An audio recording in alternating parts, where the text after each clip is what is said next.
Hi అండి, అందరికీ నమస్తే. Welcome back to Saanvi's kitchen. ఈరోజు మనం చాలా ఈజీగా, చాలా టేస్టీగా ఇంట్లో ఉన్న సాధారణ పదార్థాలతో చేయగలిగే బ్రెడ్ చీజ్ ఆమ్లెట్ను తయారు చేయడము చూద్దాము. ఇది బ్రేక్ఫాస్ట్గా, ఈవినింగ్ స్నాక్స్గా లేదా కిడ్స్ లంచ్ బాక్స్లోకి కూడా చాలా బాగుంటుంది. బయట దొరికేలా సాఫ్ట్గా, చీజీగా ఉండే ఈ రెసిపీని ఇంట్లోనే సింపుల్గా చేసుకోవచ్చు. వీడియో స్టార్ట్ చేసే ముందు మా ఛానల్ని ఫస్ట్ టైం చూస్తూ ఉంటే సబ్స్క్రైబ్ చేసుకోండి. వీడియో నచ్చితే లైక్ అండ్ షేర్ చేయండి. మరీ ఆలస్యం చేయకుండా రెసిపీని స్టార్ట్ చేద్దాం. ముందుగా ఒక బౌల్లో 4 నుండి 5 ఎగ్స్ని పగలగొట్టుకొని తీసుకోవాలి. ఇందులోకి ముందుగా తరిగి పెట్టుకున్న హాఫ్ క్యాప్సికమ్ ముక్కలు, 3 పచ్చిమిరపకాయలు, కొన్ని టమాటా ముక్కలు, 1 టేబుల్ స్పూన్ ధనియాల పొడి, రుచికి సరిపడినంత ఉప్పు, 1/2 టేబుల్ స్పూన్ మిరియాల పొడిని వేసుకొని కలుపుకోవాలి.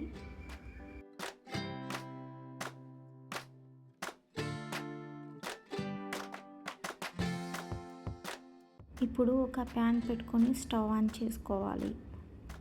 ప్యాన్ వేడి అయిన తర్వాత బటర్ లేదా ఆయిల్ను వేసుకోవాలి.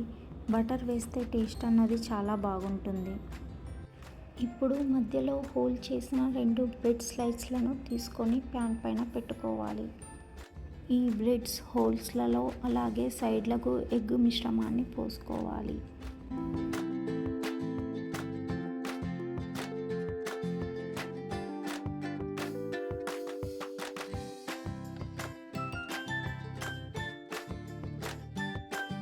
మంటను మీడియం ఫ్లేమ్లోనే ఉంచి ఒక్కో హోల్లో ఒక్కో చీజ్ స్లైస్ని 2 పీసెస్గా చేసుకొని పెట్టుకోవాలి.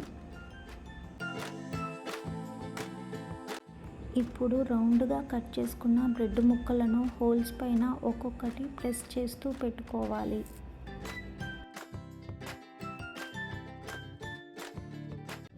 ఇప్పుడు ఆమ్లెట్ కింద వైపు బాగా కుక్ అయిన తర్వాత ఇంకో వైపు జాగ్రత్తగా తిప్పుకోవాలి.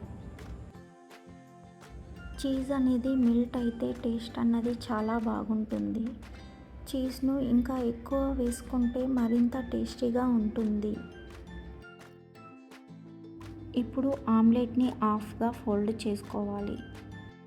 2 వైపులా తిప్పుకుంటూ మరో 2 నిమిషాలు కుక్ చేసుకోవాలి. చీజ్ అనేది మెల్ట్ అయ్యి బ్రెడ్ అనేది క్రిస్పీగా అవుతుంది. ఇప్పుడు స్టవ్ని ఆఫ్ చేసుకొని ప్లేట్లోకి తీసుకోవాలి. ఇంతేనండి, మన బ్రెడ్ చీజ్ ఆమ్లెట్ రెడీ అయ్యింది. దీన్ని వేడివేడిగా టమాటా కెచప్తో తింటే ఇంకా బాగుంటుంది. ఇలా చాలా సింపుల్గా, చాలా టేస్టీగా బ్రెడ్ చీజ్ ఆమ్లెట్ను తయారు చేసుకోవచ్చు. మీకు ఈ రెసిపీ నచ్చితే లైక్, షేర్, సబ్స్క్రైబ్ చేయండి.